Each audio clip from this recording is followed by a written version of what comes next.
कई बच्चों को ये रहता है कि सर फिजिक्स की एनसीईआरटी करनी है या नहीं करनी है। कई बच्चों को डाउट रहता है। एनसीईआरटी फिजिक्स का बहुत बड़ा बवाल है, लिटरली बता रहा हूँ, बहुत बड़ा बवाल है। गाइडेंस तो दुनिया में बहुत लोग देते हैं और वो सच भी है और सही भी है। प्रॉब्लम गाइडेंस पाने की नहीं है, गाइडेंस को फॉलो करने की है। वो विल चाहिए होती है कि आपको सही में जो चीज बताई गई है आप उसको फॉलो करें। अगर आप फॉलो ही नहीं करेंगे तो आपके पास ऐसे बहुत सारे पड़े होंगे। लिटरली बता रहा हूँ, आप अभी टेलीग्राम पे जाके हजारों चीजें डाउनलोड कर सकते हैं। कई बच्चों के पास HC वर्मा बुक, उनको नाम भी नहीं पता।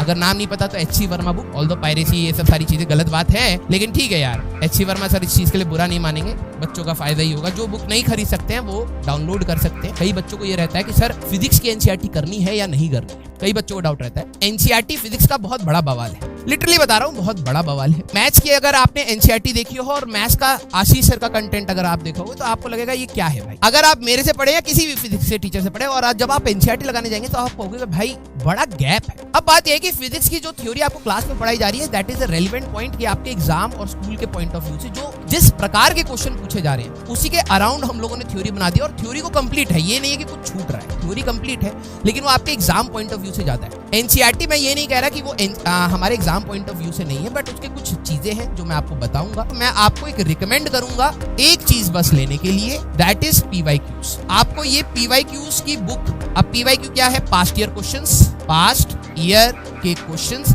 आप फिजिक्स, केमिस्ट्री, मैथ्स किसी भी एनी पब्लिकेशन, आपका इसमें भी घटिया डाउट बना लेते हैं, एनी पब्लिकेशन की आप बाय कर लीजिए। बाय तो आपको करनी ही पड़ेगी, ठीक है सर। हम इसको कहीं से डाउनलोड कर लें, यस आप डाउनलोड कर सकते हैं नेट पे से, लेकिन वही बात है जब किताब सामने होती है और PDF सामने होता है, दोनों में डिफरेंस होता है। तो आपको ये बाय करनी पड़ेगी। अगर आपको लगता है कि नहीं सर इसी कॉस्ट में मॉड्यूल आ जाएंगे तो आप मॉड्यूल भी कर सकते हैं, वट एवर योर डिसीजन। किताब है ना, वो क्वेश्चन तो PYQ पास्ट ईयर के चेंज थोड़ा कर देंगे, वो सेम है भाई, सेम है। आपको जो सस्ती पड़े, जो बेटर लगे, आप ले सकते हैं, कोई दिक्कत नहीं। कुछ होती है जिनमें 10 साल के क्वेश्चन होते हैं, किसी में 20 साल के, किसी में लास्ट 45 ईयर ऐसे होते हैं। तो आपको जो बेटर लगता है, आपकी पॉकेट फ्रेंडली के हिसाब से जो है आप उसको ले सकते हैं। इसके लिए अगर आप टेलीग्राम का यूज करना चाहें तो मैं आपको इजाजत दे सकता हूं। टेलीग्राम में बहुत जगह पे, क्योंकि मेरे पास भी टू बी वेरी ट्रू, मेरे पास भी PDF में ही है, क्योंकि मेरे को तो भाई स्क्रीनशॉट लेके टाइप कराने होते हैं। लेकिन आपका फायदा PDF से नहीं चलेगा, लिटरली बता रहा हूं। नहीं मार्क कर पाओगे वो क्वेश्चन जो गलत हुए, नहीं मार्क कर पाओगे उनको आंसर चेक करने के लिए बार बार पीछे जाके नहीं हो पाता है, वो फ्लो नहीं बनेगा, एक स्टूडेंट का फ्लो नहीं बनेगा। सेकंड हैंड भी ले सकते हैं, बस सेकंड हैंड में नुकसान ये होगा कि रीसेंट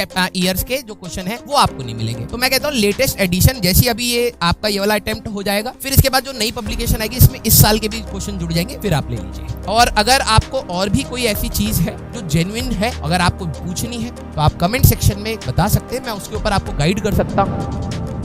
आपको फायदा तब मिलेगा जब वो आपके हाथ के होंगे, लिटरली बता रहा हूँ। जब आप उससे रिवाइज करेंगे तो 19 लेक्चर्स का 1-1 घंटे में रिवीजन